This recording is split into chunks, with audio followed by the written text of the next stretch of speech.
Selling a business for most business owners is one of the most impactful and important decisions that they'll ever make. Of course, price. The more money that you get for your business, the happier you're going to be. You're wealthier, gives you more options. It's great to be rich. It's even better to be richer. Price is generally going to be a function of three things. It's going to be a function of how much cash flow or cash profit your business is generating, how quickly that cash flow is growing, and the risk that that cash flow can be sustained over time. To some extent, it'll also depend on broad market. The second consideration is terms. Now, terms are the features of the business sale that deal with everything else other than price.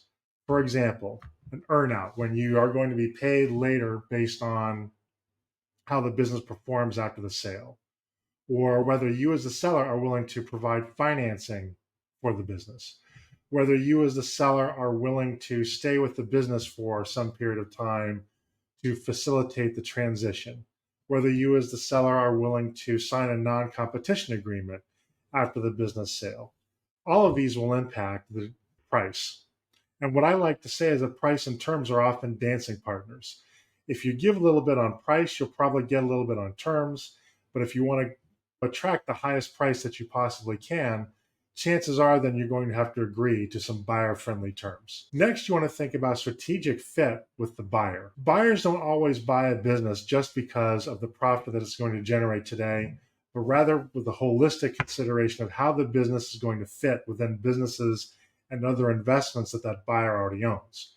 This can happen with strategic buyers like a big tech company or big manufacturing company, or sometimes it will deal with private equity buyers as well.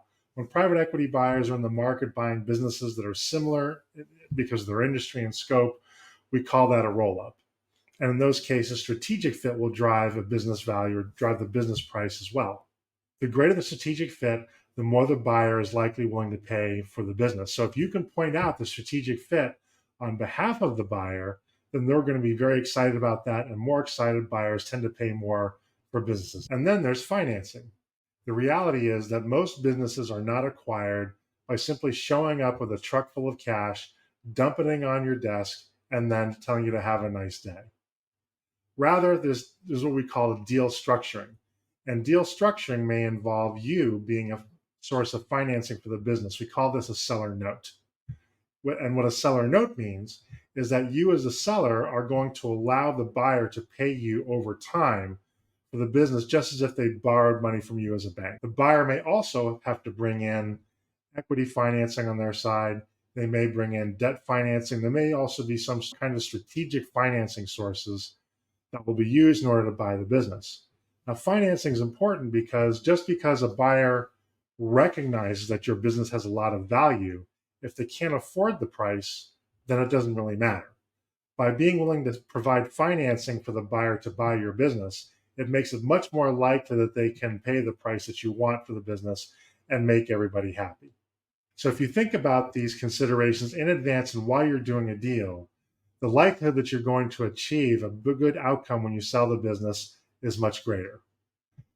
A business valuation can help you achieve these goals by helping you understand what a realistic range of value will be for the company, identifying potential arguments that buyers will use to convince you to a lower price, help you understand what market terms are out there, and if you're not ready to sell the business just yet, provide pointers with respect to what you can do to improve the value of the business before you actually put it on the market. Selling a business can be very complicated. It can be emotionally distressing. It can take a lot of your energy, a lot of your time. Retaining an experienced advisor throughout the sale process will help you negotiate from a position of informed strength. It will help you become and remain emotionally detached from the sale. It will free up your energy by taking care of a lot of the minute details that has to be addressed during the sale process, such as responding to offers, responding to due diligence requests, and so forth, and letting you focus on the higher executive functions so that you can make the best decision possible. The most frequent and important challenge that most of my clients have faced is understanding what price to ask for their business.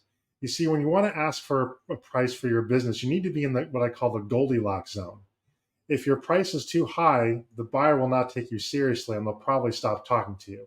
And if the price is too low, then the buyer will readily accept the offer, and then you realize that you could have walked away with millions more dollars.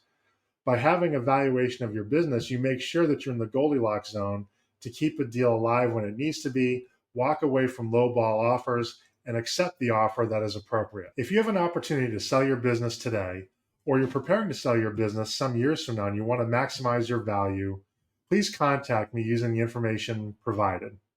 Thanks for watching this installment of Your Business Value.